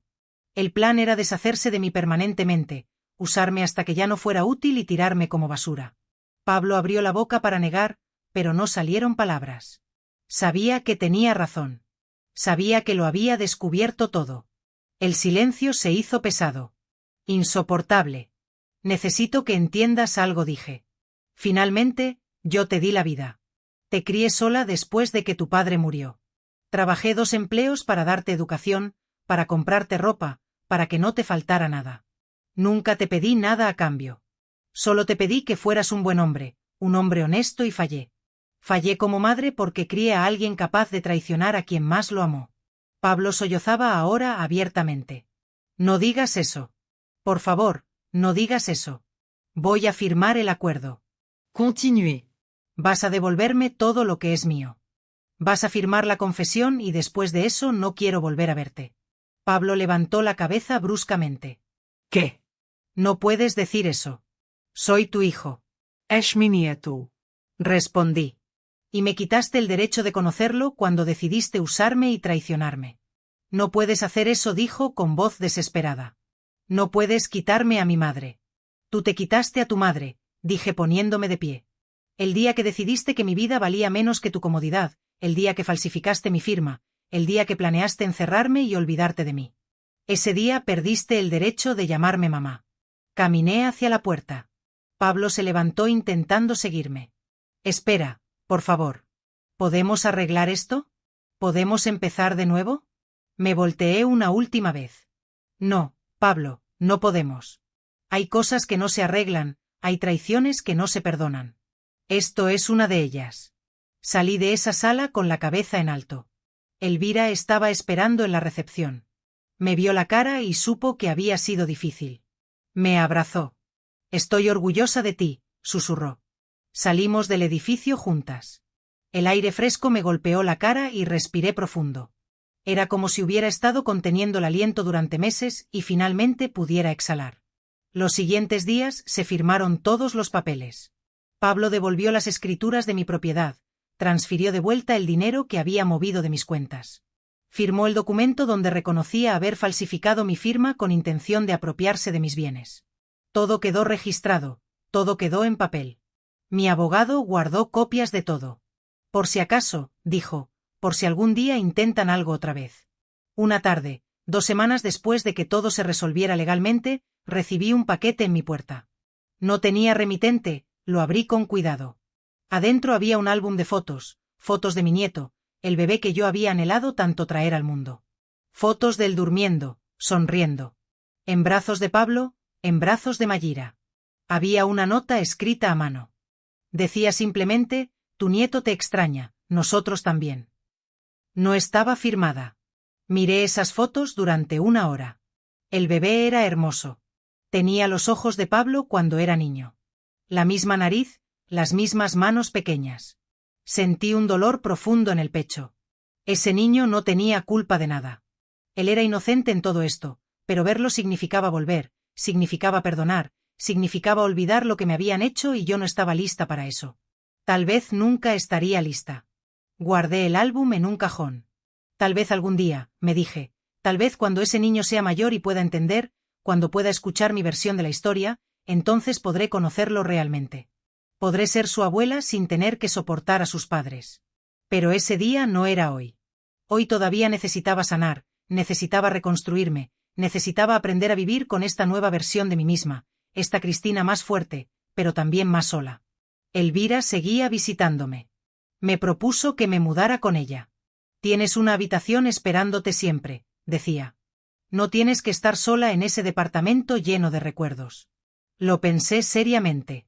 Mi departamento sí tenía muchos recuerdos, buenos y malos, pero también era mi espacio, mi refugio, el lugar donde había comenzado mi nueva vida. Todavía no estaba lista para dejarlo. Pasaron 2 meses desde que firmamos el acuerdo. 2 meses en los que lentamente fui recuperando pedazos de mí misma que había perdido. Volví a mis rutinas antiguas. Me levantaba tarde, sin alarmas que me despertaran a las 5 de la mañana. Desayunaba tranquila en mi balcón viendo pasar la gente. Leía libros que había comprado años atrás y nunca tuve tiempo de abrir. Empecé a caminar por las mañanas en el parque cerca de mi casa, cosas simples que antes me parecían imposibles. Elvira me convenció de que fuéramos a clases de baile. Hay un grupo de mujeres de nuestra edad, dijo, se juntan los jueves por la tarde. Es divertido y hace bien al cuerpo. Al principio me resistí. Yo no soy de esas cosas, le dije. Pero ella insistió tanto que finalmente acepté. La primera clase fue incómoda. Me sentía torpe, vieja, fuera de lugar, pero las otras mujeres fueron amables. Me recibieron sin preguntas, sin juicios, solo sonrisas y pasos de baile que todas íbamos aprendiendo juntas. En esas clases conocí a Sara, una mujer de 62 años, viuda como yo, con una historia similar. Su hija y su yerno la habían estado manipulando durante años. Controlaban su dinero, le decían cómo vestirse, dónde ir, con quién hablar. Hasta que un día Sara se hartó y se fue. Cortó contacto con ellos y empezó de cero. Hablamos mucho después de las clases. Tomábamos café en una cafetería cercana y compartíamos nuestras historias, nuestros dolores, nuestras victorias pequeñas. Sara se convirtió en una amiga, en alguien que entendía sin necesidad de explicaciones largas. Una tarde, mientras tomábamos café, Sara me dijo algo que se me quedó grabado. ¿Sabes qué es lo más difícil de todo esto, Cristina? No es perder a la familia, no es la soledad, es perdonarte a ti misma por haber permitido tanto, por haber sido tan ciega. Sus palabras me golpearon porque tenían razón. Yo seguía cargando culpa, culpa por no haberme dado cuenta antes, por haber justificado cada maltrato, por haber sido tan ingenua. Sara me tomó la mano. Fuimos víctimas de gente que se suponía debía amarnos. No es nuestra culpa haber confiado. Es culpa de ellos haber traicionado esa confianza. Esas palabras me liberaron de algo pesado que cargaba sin darme cuenta. Empecé a trabajar en perdonarme, en entender que haber sido buena no me hacía estúpida, que haber confiado en mi hijo no me hacía culpable de sus crímenes. Poco a poco el peso en mi pecho se hizo más ligero. Las noches de insomnio como siempre, las 8 de la mañana era la hora señalada. Elvira, con su discreción habitual, se quedaría aguardando en un café cercano al edificio. Mi cometido era simple, en teoría. Entrar, localizar esos documentos incriminatorios, fotografiarlos con cuidado y salir, todo de manera rápida y sin levantar sospechas. Una operación sencilla, al menos en apariencia. Pero el domingo, la llamada de Pablo me sacudió por completo. Mamá, ¿dónde te has metido? Te necesitamos urgentemente. El bebé no para de llorar y Mayira está totalmente desesperada. Su voz denotaba una preocupación genuina, que me caló hondo. Por un instante, sentí un impulso irrefrenable de salir corriendo hacia ellos, de brindar mi ayuda y consuelo. Sin embargo, de inmediato, como un balde de agua fría, la realidad me golpeó de lleno. Los documentos, las mentiras urdidas, ese plan maquiavélico para deshacerse de mí como si fuera un estorbo. Me duele horrores la cabeza, hijo, respondí con un tono que intentaba ser convincente. Creo que me está dando la gripe. Necesito descansar o me pondré peor. Un silencio incómodo se apoderó de la línea. De acuerdo, dijo finalmente, con una frialdad que me traspasó el alma. Cuídate mucho. Y sin más, colgó el teléfono. Elvira, que había estado escuchando la conversación en silencio a mi lado, asintió con una expresión de aprobación contenida. Bien hecho. Que se las arreglen solos por un día, que experimenten en carne propia lo que significa tener que asumir las responsabilidades. Pero, lejos de sentirme satisfecha, un vacío inmenso se extendía como una sombra oscura en mi pecho. Ese hijo, mi niño, mi bebé, al que había criado con tanto esfuerzo y dedicación tras quedar viuda, a quien había entregado todo mi amor y mis energías, se había transformado en un ladrón, en un embustero, en un ser capaz de urdir una trama para destruir a su propia madre. Era una herida que sangraba sin cesar. El lunes amaneció con un cielo plomizo y un frío que calaba los huesos. Me vestí con manos temblorosas, presa de una angustia que no me abandonaba. Elvira, siempre atenta, preparó café y me obligó a comer algo, a pesar de mi falta de apetito. Necesitarás todas tus energías, me advirtió con firmeza. Hoy es un día crucial. Juntas tomamos el tren hacia la ciudad. Durante el trayecto, repasamos el plan una y otra vez, hasta la saciedad. Entro con naturalidad, saludo con una sonrisa. Preparo el desayuno como de costumbre. Espero pacientemente a que Mayira se meta en la ducha. Localizo los documentos comprometedores, fotografío cada detalle con precisión, y me aseguro de devolver todo a su lugar original. Y finalmente, salgo de la casa como si nada hubiera ocurrido. Llegamos al edificio a las 8:10 de la mañana. Elvira se dirigió al café de la esquina, mientras que yo ascendí sola en el ascensor.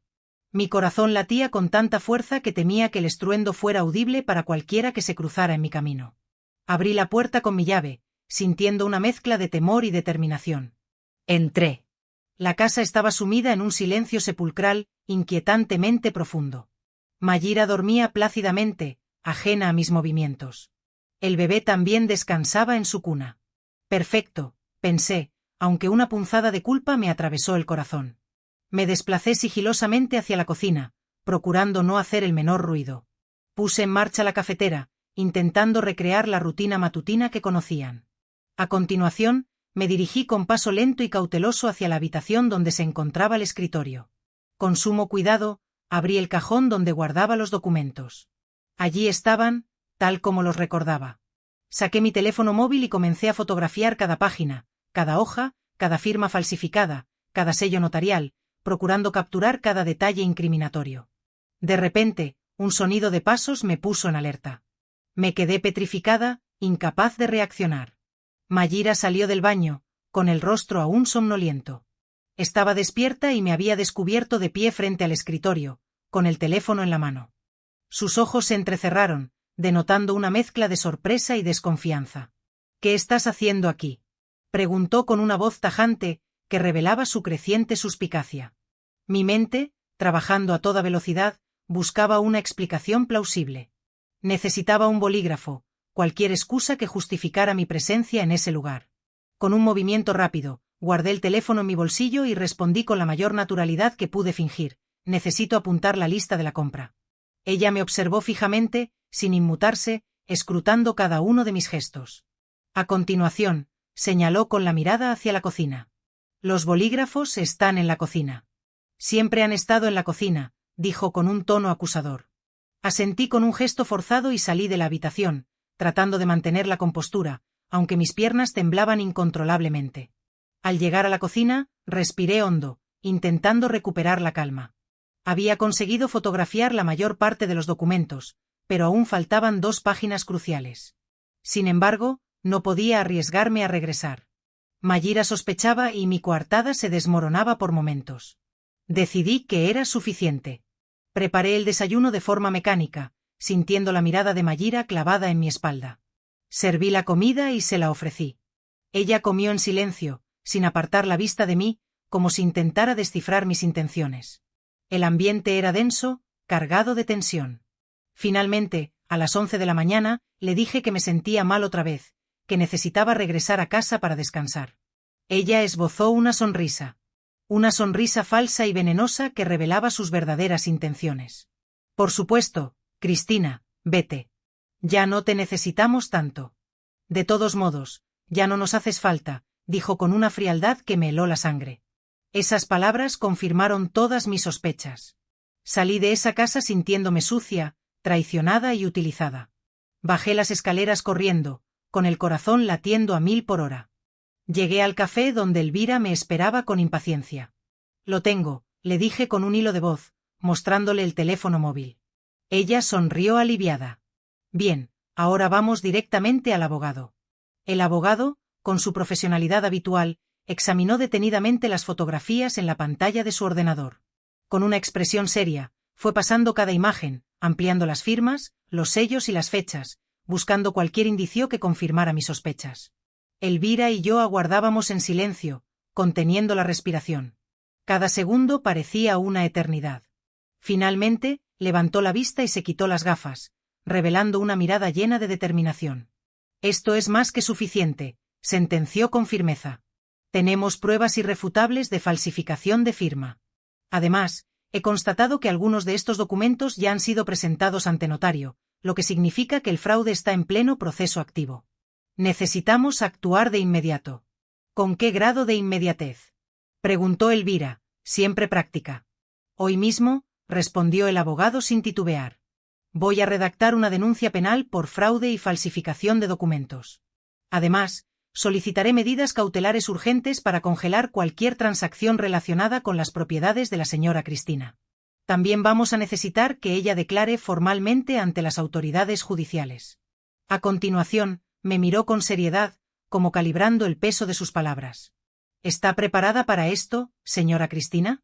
Esto implica que su hijo será objeto de una investigación exhaustiva y, posiblemente, será arrestado. Asentí con un gesto firme, aunque sentía que me ahogaba por la angustia.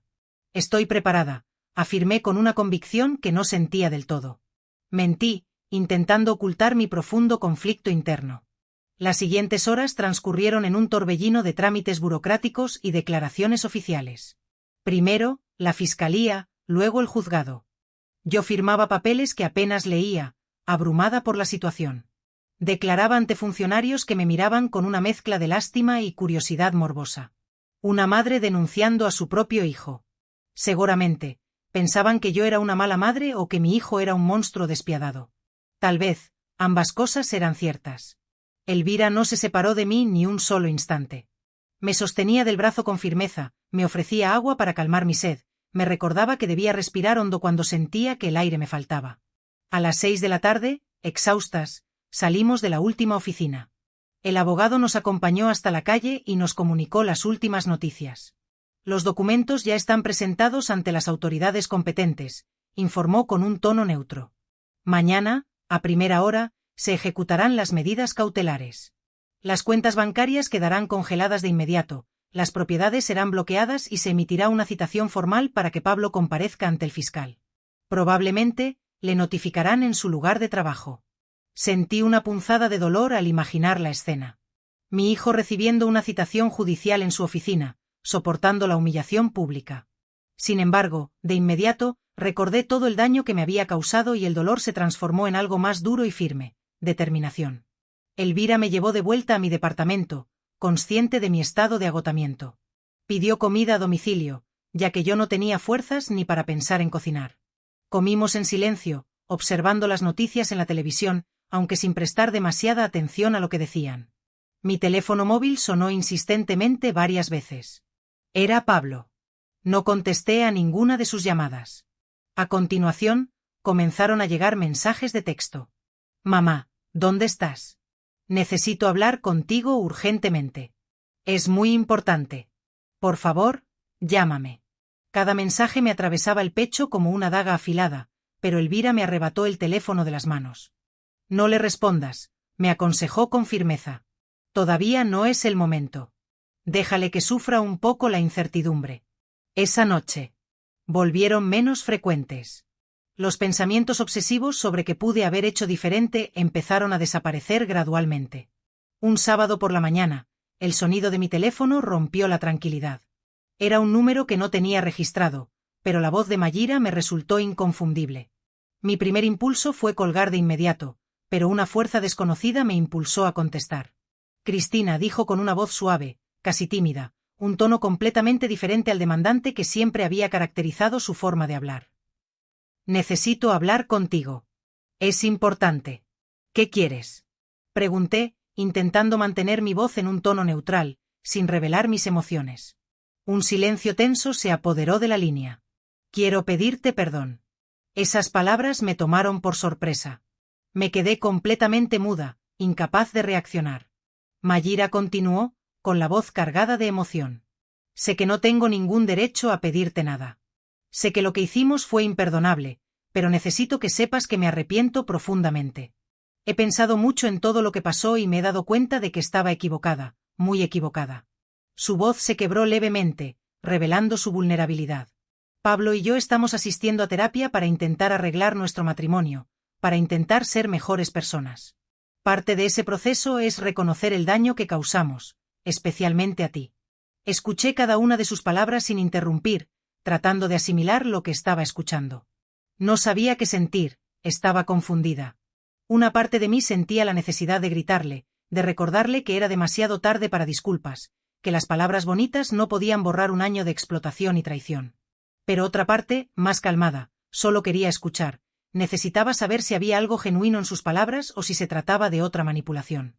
El bebé pregunta por ti, continuó Mayra. Bueno, en realidad todavía no pregunta porque es muy pequeño, pero cuando ve fotos tuyas en el teléfono, sonríe. Creo que te recuerda, te extraña.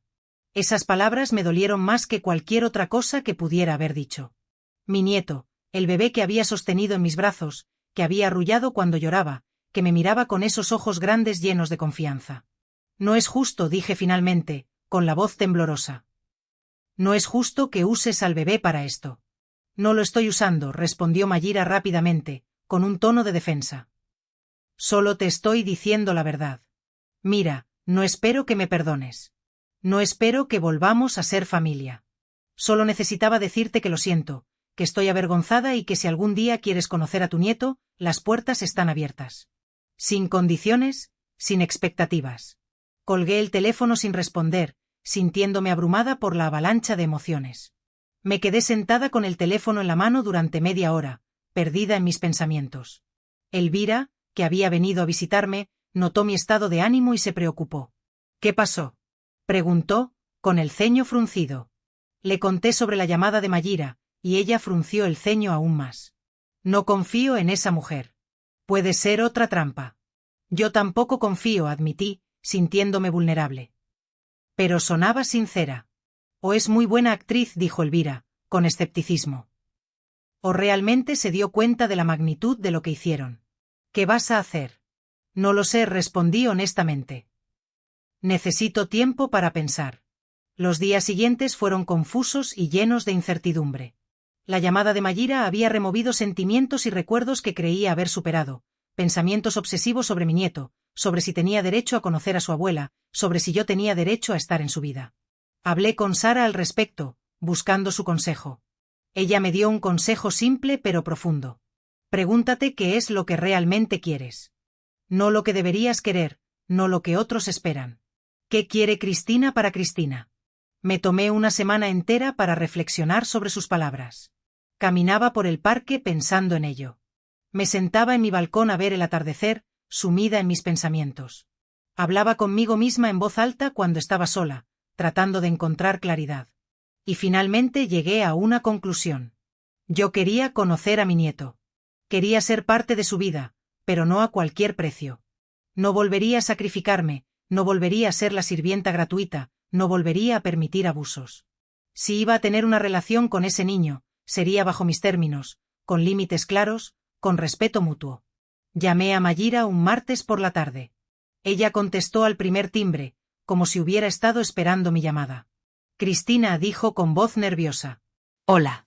Quiero ver a mi nieto, dije directamente. Pero necesito que entiendas algunas cosas primero. Claro, dijo ella, con un tono de voz cauteloso. Lo que necesites. Voy a ir una vez por semana, los domingos por la tarde, 2 horas. Voy a llegar, voy a estar con el bebé y me voy a ir. No voy a limpiar. No voy a cocinar. No voy a hacer nada más que ser su abuela. Si están de acuerdo con eso, podemos intentarlo. Hubo una pausa prolongada, un silencio tenso. Luego Mayra respondió, con un tono de voz aliviado. Estamos de acuerdo. Completamente de acuerdo. Gracias, Cristina. Gracias por darnos esta oportunidad. No lo hago por ustedes, aclaré, con firmeza. Lo hago por él, porque ese niño no tiene culpa de nada y merece conocer a su abuela. Pero si veo cualquier señal de manipulación, cualquier intento de aprovecharse de mí, me voy y no vuelvo. ¿Lo entiendes? Lo entiendo, dijo ella con voz pequeña. Te lo prometo. Colgué el teléfono sintiéndome extraña, con una mezcla de emociones contradictorias. No feliz exactamente, pero tampoco triste. Era algo intermedio, algo parecido a paz con cautela. Le conté a Elvira sobre mi decisión. Ella no estaba completamente convencida. Ten cuidado, me advirtió. No dejes que te vuelvan a lastimar. No lo haré, le prometí. Esta vez soy diferente. Esta vez voy con los ojos abiertos. El domingo llegó y me preparé con cuidado. Me vestí con ropa cómoda, pero bonita. Me peiné con esmero. Me maquillé un poco, no por ellos, sino por mí misma. Porque quería sentirme bien, porque quería que mi nieto viera a una abuela digna, fuerte, hermosa. Tomé el tren que tantas veces había tomado antes, pero esta vez era diferente. No iba a cumplir una obligación. Iba porque yo había decidido ir, porque yo quería estar ahí. Llegué al edificio a las 3 en punto. Subí en el elevador con el corazón latiendo rápidamente. Toqué el timbre. Pablo abrió la puerta. Se veía sorprendido de verme, aunque sabía que vendría. Mamá, dijo con voz entrecortada. Pasa. Entré sin abrazarlo, sin sonreír, con educación, pero con distancia. La casa estaba limpia, ordenada, muy diferente a como la recordaba. Mayira estaba en la sala con el bebé en brazos. Se levantó cuando me vio. Hola, Cristina, dijo nerviosa. Gracias por venir. Asentí con la cabeza, manteniendo la compostura. El bebé me miraba con curiosidad. Había crecido tanto en 2 meses. Ya no era el recién nacido pequeño que había conocido. Ahora tenía carita de persona, con expresiones definidas. Me acerqué despacio. Hola, mi amor, le dije suavemente. ¿Me recuerdas? El bebé me observó por un momento, luego sonrió, una sonrisa grande que iluminó toda su cara. En ese momento supe que había tomado la decisión correcta. Este niño me necesitaba y yo lo necesitaba a él. Mayira me extendió al bebé con cuidado. Lo tomé en mis brazos y sentí algo que no había sentido en meses. Calidez, amor puro, sin complicaciones. El bebé me tocó la cara con sus manitas y rió. Ese sonido fue como medicina para mi alma herida. Me senté en el sofá con él. Pablo y Mayira se quedaron de pie mirándome sin saber qué hacer. Pueden sentarse, dije sin levantar la vista del bebé. Es su casa. Se sentaron en el otro sofá manteniendo la distancia. El silencio era incómodo, pero yo no lo rompí. Estaba concentrada en mi nieto, en sus ojos curiosos, en cómo agarraba mi dedo con su manita, en cómo olía a bebé limpio y talco. Trajimos algunos juguetes nuevos, dijo Mayira señalando una caja cerca. Si quieres jugar con él. Asentí con la cabeza. Saqué un peluche suave. El bebé lo agarró y se lo llevó a la boca inmediatamente. Todos reímos un poco. Fue un momento extrañamente normal en medio de tanta tensión. Después de unos minutos, Pablo habló. ¿Cómo has estado, mamá? Su voz sonaba genuinamente preocupada. Bien, respondí sin dar detalles. He estado ocupada con amigas, con actividades. Mi vida sigue adelante. Él asintió con la cabeza mordiéndose el labio. Me alegro. Te ves bien, diferente, más descansada. Estoy descansada, dije mirándolo finalmente. Porque ahora duermo en mi cama. Desayuno cuando quiero, vivo para mí. Ya no estoy matándome por gente que no lo aprecia. Las palabras salieron más duras de lo que pretendía, pero eran verdad. Pablo bajó la mirada avergonzado. Mayira se retorció las manos. Lo sentimos tanto, Cristina, dijo ella con voz temblorosa. Sé que ya lo dije, pero necesito que sepas que es verdad. He pensado mucho en todo lo que te hicimos, en cómo te tratamos y me avergüenza profundamente. Pablo y yo crecimos pensando que el dinero era lo más importante, que asegurar el futuro justificaba cualquier cosa, pero estábamos equivocados. La miré evaluando si sus palabras eran sinceras. Su rostro mostraba culpa real. Ojos rojos como si hubiera llorado mucho. Manos temblorosas, voz quebrada. O era muy buena actriz o realmente estaba arrepentida. El dinero es importante, dije finalmente. Todos necesitamos dinero para vivir, pero cuando pones el dinero por encima de las personas, pierdes tu humanidad. Y eso fue lo que hicieron. Me vieron como una fuente de recursos, no como una persona, no como familia. Tienes razón, admitió Mayra. Y no tengo excusa. Vengo de una familia donde siempre se habló de dinero, de inversiones, de asegurar el patrimonio. Mi mamá me enseñó que había que ser práctica, que los sentimientos eran secundarios, pero ahora entiendo que esa forma de pensar es tóxica, es destructiva. Pablo se unió a la conversación. Yo también tengo culpa, mamá. Tal vez más que Mayra, porque tú me criaste mejor que eso. Me enseñaste valores, honestidad, respeto, gratitud. Y yo los olvidé. Los cambié por comodidad, por dinero fácil, por no tener que trabajar tan duro. Pensé que podíamos tomar lo tuyo sin que te afectara, como si tu dinero fuera nuestro por derecho, como si ser tu hijo me diera permiso para robarte. Su voz se quebró por la emoción. Perdóname, mamá, por favor. Lo miré a los ojos y vi a mi niño ahí, al niño que hacía dibujos para mí en la escuela, que me decía, te amo antes de dormir, que lloraba en mis brazos cuando tenía pesadillas. Pero también vi al hombre que me había traicionado, y esas dos imágenes no podían coexistir fácilmente en mi mente. No sé si puedo perdonarte, Pablo, dije honestamente. No ahora, tal vez nunca. Lo que hiciste fue demasiado grave. Rompiste algo entre nosotros que no sé si puede repararse, pero estoy aquí por tu hijo, porque él merece tener una abuela y yo merezco conocer a mi nieto. Eso no significa que volvamos a ser como antes, no significa que olvide, significa que quiero seguir adelante por él. Pablo asintió con la cabeza, con lágrimas cayendo por sus mejillas. Entiendo y acepto lo que sea que puedas darme, incluso si es solo esto, verte una vez por semana es más de lo que merezco. Mayra también lloraba en silencio. El bebé, ajeno a toda la tensión, jugaba feliz con el peluche en mis brazos. Le canté una canción, una que solía cantarle a Pablo cuando era bebé. Mi voz salió temblorosa, pero el niño pareció tranquilizarse. Cerró sus ojitos y bostezó. Creo que tiene sueño, dije. Mayra se levantó de inmediato. Puedo acostarlo si quieres o puedes hacerlo tú. Es su hora de siesta. Lo pensé un momento. Prefiero que lo hagas tú, respondí. Yo solo vine a visitarlo. No a tomar tu lugar como madre. Ella asintió y tomó al bebé con cuidado. Desapareció hacia el cuarto. Pablo y yo nos quedamos solos en la sala. El silencio era pesado. ¿Están en terapia de verdad? Pregunté. Él asintió.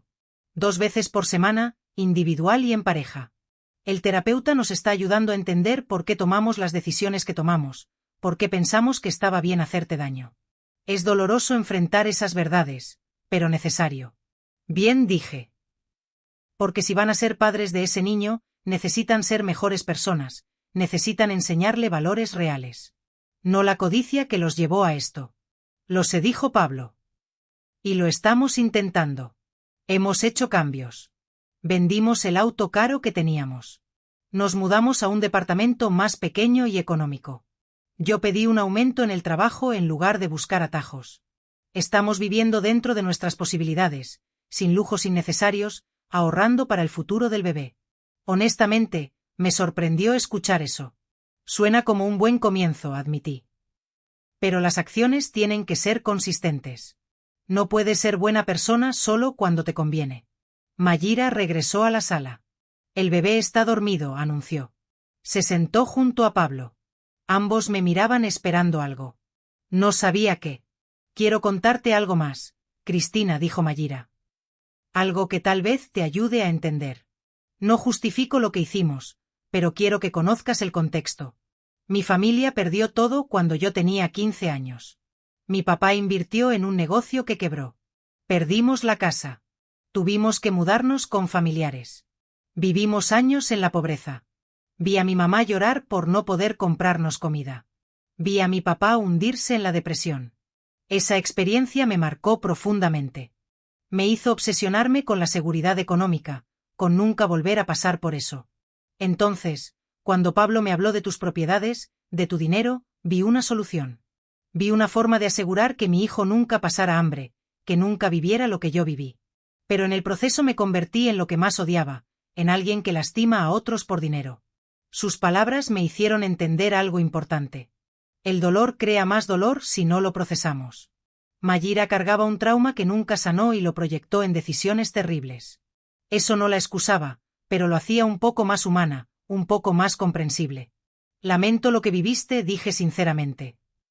Nadie debería pasar por eso. Pero robarme a mí no era la solución. Trabajar, esforzarse, pedir ayuda honestamente. Esas eran las soluciones, no el fraude. Lo sé ahora, dijo ella. Mi terapeuta me está ayudando a procesar esos miedos, a entender que la seguridad no viene del dinero robado, viene de construir una vida honesta, de tener paz mental. Pasamos la siguiente hora conversando, no como una familia feliz, sino como personas rotas intentando encontrar algo de paz. Pablo me contó sobre su trabajo, sobre cómo casi lo pierde cuando llegó la citación judicial, sobre cómo tuvo que explicarle a su jefe la situación, sobre la humillación que sintió. Mayra me contó sobre la maternidad, sobre lo difícil que era, sobre cómo ahora valoraba todo lo que yo había hecho ese año, sobre cómo se sentía inadecuada como madre. Yo escuchaba sin juzgar demasiado, sin consolar tampoco, solo escuchando. Cuando se cumplieron las 2 horas, me levanté para irme. Volveré el próximo domingo, dije. A la misma hora. Ellos asintieron agradecidos. Te acompaño a la puerta, dijo Pablo. Caminamos juntos hacia la salida. En la puerta se detuvo. Mamá, dijo con voz suave. Sé que no tengo derecho a pedirte esto, pero algún día, cuando estés lista, me gustaría intentar reconstruir nuestra relación, no como era antes, sino algo nuevo, algo honesto. Lo pensaré, respondí. Pero va a tomar tiempo, mucho tiempo. Entiendo, dijo él. Esperaré lo que sea necesario. Salí de ese departamento con sentimientos contradictorios. No había perdonado, no había olvidado, pero había dado un paso hacia algo, hacia que exactamente no lo sabía. Tal vez hacia la paz, tal vez hacia una nueva forma de familia o tal vez solo hacia la capacidad de coexistir por el bien del bebé. El tiempo lo diría. Tomé el tren de regreso pensando en todo, en lo lejos que había llegado desde aquel día terrible que perdí el tren, en la mujer que era entonces y la mujer que era ahora, en todo lo que había perdido y todo lo que había ganado. Los domingos se convirtieron en mi día favorito, no por Pablo ni por Mayra, sino por esas 2 horas con mi nieto. Verlo crecer semana tras semana era un regalo que había estado a punto de perder para siempre. A los 4 meses ya reconocía mi voz y extendía sus bracitos cuando llegaba. A los 6 meses decía algo parecido a abue que todos fingíamos que era mi nombre. A los 8 meses gateaba hacia mí apenas entraba por la puerta. Cada pequeño logro suyo llenaba un vacío en mi pecho que no sabía que tenía. Pablo y Mayra respetaron mis límites. Nunca me pidieron que limpiara. Nunca me pidieron que cocinara. Nunca me pidieron dinero ni favores. Las primeras semanas era obvio que se contenían, que querían pedirme cosas, pero se mordían la lengua. Con el tiempo se volvió más natural. Aprendieron a funcionar sin depender de mí. Aprendieron a ser adultos responsables y yo aprendí a estar ahí sin sacrificarme, sin perderme a mí misma en el proceso. Mi vida fuera de esos domingos también floreció. Las clases de baile se volvieron algo que esperaba con ansias. Sara y yo nos hicimos inseparables. Salíamos a cenar, íbamos al cine. Viajamos juntas a la playa por un fin de semana largo. Reíamos como no había reído en años. Me sentía joven otra vez, no en el cuerpo, porque mis 64 años se sentían en cada articulación, pero en el espíritu, en la capacidad de disfrutar la vida sin culpa. Elvira también notó el cambio en mí. Estás radiante, me decía. Esto es lo que pasa cuando vives para ti y no para otros. Tenía razón. Durante décadas viví para mi esposo, luego para Pablo y Mayra, siempre posponiéndome, siempre creyendo que mi felicidad vendría después. Después de criar a mi hijo, después de ayudarlo a establecerse, después de asegurar su futuro, pero el después nunca llegaba, siempre había otra cosa que requería mi sacrificio hasta que todo explotó y me obligó a elegirme a mí misma. Un domingo, casi 6 meses después de mi primera visita, llegué al departamento y noté algo diferente. Había más juguetes, muebles nuevos, una decoración más cálida. Pablo me vio observando. Hicimos algunos cambios, explicó. Queremos que el bebé crezca en un ambiente bonito, pero todo con nuestro dinero, nada que no podamos pagar. Asentí aprobando. La casa se sentía como un hogar. Ahora ya no tenía esa sensación de ser solo un lugar donde la gente dormía. Mayra estaba en la cocina preparando café. Me ofreció una taza. Gracias, dije aceptándola. Nos sentamos las dos en la mesa mientras Pablo jugaba con el bebé en la sala. Cristina, comenzó Mayira nerviosa. Hay algo que quiero decirte. Mi cuerpo se tensó automáticamente. ¿Qué pasa? Ella respiró profundo. Estoy embarazada otra vez. 3 meses. No lo esperábamos, pero estamos felices. Y quería que lo supieras antes que nadie. Me quedé en silencio procesando la información. Otro bebé, otro nieto. Parte de mí sintió alegría, otra parte sintió miedo. Miedo de que volvieran a necesitarme demasiado, de que intentaran usarme otra vez. Mayira leyó mi expresión y se apresuró a tranquilizarme. No te vamos a pedir nada, dijo rápidamente. Aprendimos la lección. Vamos a contratar ayuda si la necesitamos. Mi mamá también ofreció venir algunas semanas después del parto.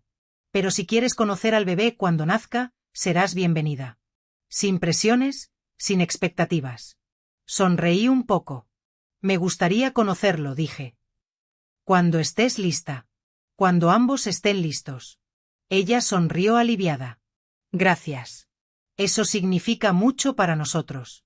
Terminamos el café hablando de cosas más ligeras, del embarazo, de cómo reaccionaría el bebé mayor cuando llegara el hermanito, de nombres posibles. Era una conversación normal, de familia normal y me di cuenta que tal vez, solo tal vez, estábamos construyendo algo nuevo sobre las ruinas de lo que había sido. Las semanas pasaron y el vientre de Mayira crecía. Yo seguía yendo los domingos. El bebé ya caminaba tambaleándose, ya decía palabras. Abuela era una de ellas. Cada vez que la decía, mi corazón se derretía. Pablo y yo hablábamos más también. Ya no solo cortesías, sino conversaciones reales sobre política, libros, películas. Evitábamos el pasado. No estábamos listos para diseccionarlo, pero el presente era suficiente por ahora. Un día Pablo me pidió algo inusual. Mamá, ¿podemos hablar a solas un momento? Mayira tomó al bebé y se fue al cuarto. Nos sentamos en el sofá. Pablo se veía nervioso. ¿Qué pasa? Pregunté. Él sacó un sobre de su bolsillo. Esto es para ti. Lo abrí. Adentro había un cheque por $10,000. Lo miré confundida. ¿Qué es esto? Es parte del dinero que te debo, dijo. No solo lo que tomé de tus cuentas, sino también por el trabajo que hiciste durante ese año. Calculé las horas, los servicios, lo que hubiéramos pagado a alguien más. Sale más de $60,000 en total. Este es el primer pago. Voy a darte $1,000 cada mes hasta completarlo. Me quedé sin palabras. No esperaba esto. No lo necesito, Pablo, dije finalmente. Ya recuperé lo que era mío legalmente. No tienes que hacer esto. Si tengo, insistió. Necesito hacerlo. No solo porque es lo correcto, sino porque necesito demostrarte que cambié, que mis palabras tienen acciones detrás. Por favor, acéptalo. Lo pensé un momento, luego doblé el cheque y lo guardé en mi bolso. Está bien, lo acepto, pero no porque lo necesite, sino porque necesitas dármelo. Él asintió agradecido, con lágrimas en los ojos. El segundo bebé nació en primavera, una niña hermosa con el cabello negro de Mayira. Me llamaron desde el hospital. Si quieres venir a conocerla, dijeron. Fui con Elvira. Llegamos con flores y un peluche rosado. Mayira se veía cansada, pero feliz. Pablo sostenía a la bebé con la torpeza orgullosa de un padre primerizo. ¿Quieres cargarla? Me preguntó. Asentí.